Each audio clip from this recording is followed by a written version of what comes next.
منہ خلقتنی من نار وخلقتہ من طین، میں اس سے بہتر ہوں، اس کو تو نے مٹی سے پیدا کیا اور مجھے آگ سے پیدا کیا، آگ مٹی کے سامنے کبھی بھی نہیں جھک سکتی۔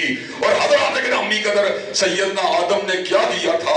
اتنے ہی کہا تھا ربنا ظلمنا انفسنا وان لم تغفر لنا وترحمنا لنکونن من الخاسرین، اے ہمارے رب ہم نے اپنی جانوں پہ ظلم کیا ہے، اگر آپ نے ہمیں معاف نہ کیا اور ہمارے پہ رحمت نہ کی تو ہم یقیناً خسارہ پانے والوں میں شامل ہو جائیں گے۔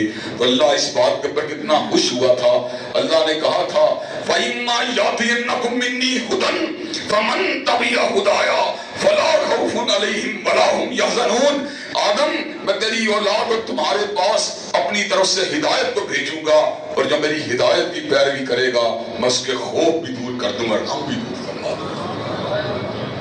حضرات گرامی قدر، یہ آنسو اللہ کو بڑے ہی پسند ہیں، اور یہ بڑے بڑے پاپ اور بڑے بڑے گناہوں کو حرف غلط کی طرح مٹا دیتے ہیں۔ حضرات گرامی قدر، اللہ تبارک و تعالیٰ نے قرآن کے مختلف مقامات پر اپنے بعض چنے ہوئے بندوں کا ذکر کیا، کبھی ان کو عباد الرحمن کے ساتھ ان کا ذکر ہوا، اور کبھی ان کا ذکر مومنون کے ساتھ ہوا، اور کبھی متقین کے عنوان سے ہوا۔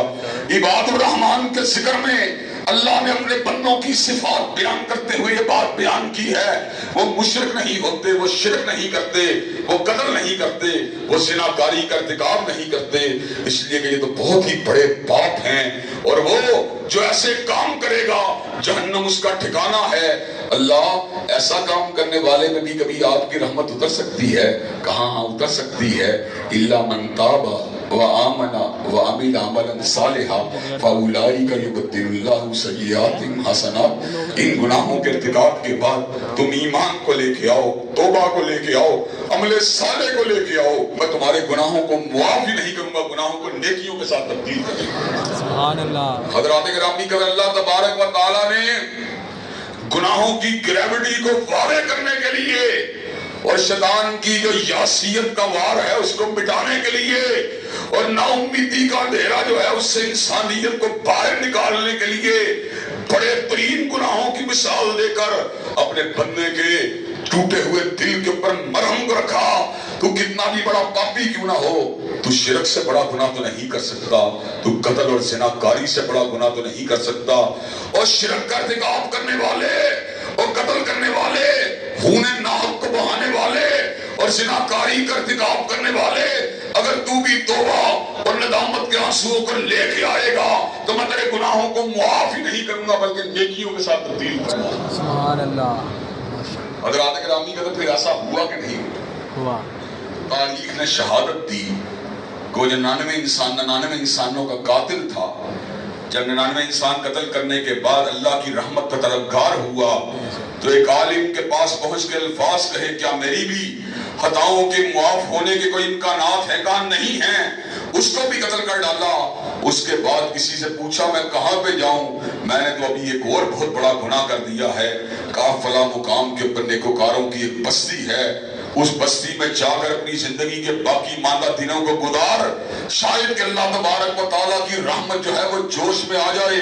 خالق کل شیء فقدرہ تقدیرا، اس نے ہر چیز کو پیدا کیا اور اس کی تقدیر کو بھی ساتھ ہی رقم فرما دیا۔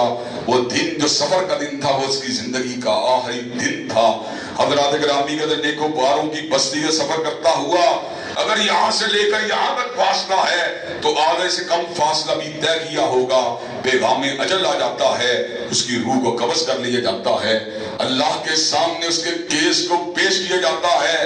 اللہ ایک ایسے بندے کا کیس ہے جو تیری رحمت کا طلبگار بن کے نیکوکاروں کی بستی کی طرف پیش قدمی کر رہا تھا۔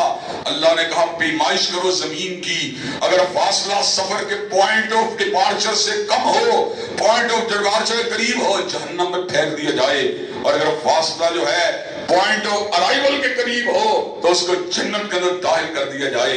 حضرات گرامی کے اندر فاصلہ حقیقت میں پوائنٹ آف ڈپارچر سے کم تھا، لیکن اللہ تبارک و تعالیٰ تیری رحمت بے پایاں کا کیا کہنا، تو نے زمین کے پر وحی کا نزول فرما دیا، تو نے زمین کو سکڑنے کا حکم دیا، بندہ مومن و مسلمان کو زمین